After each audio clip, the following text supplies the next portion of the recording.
నందమూరి నటసింహం బాలకృష్ణకు టాలీవుడ్లో ఉన్న క్రేజ్ గురించి ప్రత్యేకంగా చెప్పాల్సిన అవసరం లేదు. ప్రస్తుతం సీనియర్ స్టార్ హీరోల్లో టాప్ హీరోగా దూసుకుపోతున్న బాలయ్య ఓ పక్కన వరుస సినిమాలతో బిజీగా గడుపుతూనే మరో పక్క రాజకీయాల్లోనూ రాణిస్తున్నాడు. ఇక బాలయ్య సినీ కెరీర్ లో ఆయనకు ఎంతో మంది డైరెక్టర్స్ తమ సినిమాలతో బ్లాక్ బస్టర్లు ఇచ్చిన సందర్భాలు ఉన్నాయి. అలాంటి వారిలో ఒకప్పటి స్టార్ డైరెక్టర్ బి గోపాల్ ఒకరు. బాలయ్య బి గోపాల్ కాంబోలో ఇప్పటికే ఎన్నో సినిమాలు తెరకెక్కి బ్లాక్ బస్టర్ అందుకున్న సంగతి తెలిసిందే. మొదట వీరి కాంబోలో తెరకెక్కిన లారీ డ్రైవర్ మంచి సక్సెస్ అందుకుంది. ఈ సినిమా తర్వాత రౌడీ ఇన్స్పెక్టర్ రిలీజ్ అయి బ్లాక్ బస్టర్ అయింది. అలా వీరి కాంబోలో తెరకెక్కిన మూడవ సినిమా సమరసింహారెడ్డి. ఈ సినిమా ఎలాంటి సంచలనం సృష్టించిందో ప్రత్యేకంగా చెప్పాల్సిన అవసరం లేదు. అప్పట్లో ఈ మూవీ టాలీవుడ్ ఇండస్ట్రియల్ హిట్ గా నిలిచింది. ఇక వీరి కాంబోలో వచ్చిన నాలుగవ మూవీ నరసింహనాయుడు కూడా ఇండస్ట్రియల్ హిట్ గా నిలవడం విశేషం. అయితే వీరి కాంబోలో తెరకెక్కిన ఐదవ మూవీ పల్నాటి బ్రహ్మనాయుడు మాత్రం అనూహ్యంగా బాక్సాఫీస్ దగ్గర భారీ డిజాస్టర్ గా నిలిచింది. ఈ క్రమంలోనే బాలయ్య హీరోగా బి గోపాల్ డైరెక్షన్ లో కొన్ని సంవత్సరాల క్రితం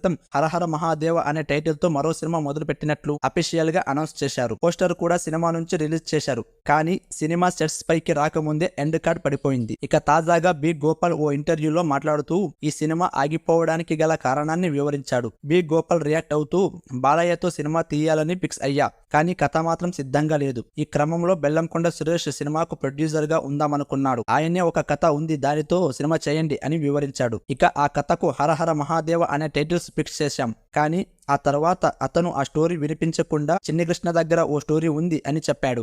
దాన్ని కూడా విన్నాం. అది కూడా పెద్దగా సెట్ కాలేదు. దీంతో సరైన కథే లేనప్పుడు సినిమా ఎలా తీస్తామని హరిహర మహాదేవ సినిమాను ఆపేయవలసి వచ్చింది అంటూ బి గోపాల్ చెప్పుకొచ్చాడు. ప్రస్తుతం బి గోపాల్ చేసిన కామెంట్స్ నెట్టింట వైరల్ గా మారుతున్నాయి. ఏది ఏమైనా వీళ్ళిద్దరి కాంబినేషన్ లో మళ్ళీ ఒక మూవీ రావాలి అంటూ నేనైతే మనస్ఫూర్తిగా కోరుకుంటున్నాను. మరి మీరేం అనుకుంటున్నారో కింద కామెంట్ చేయండి.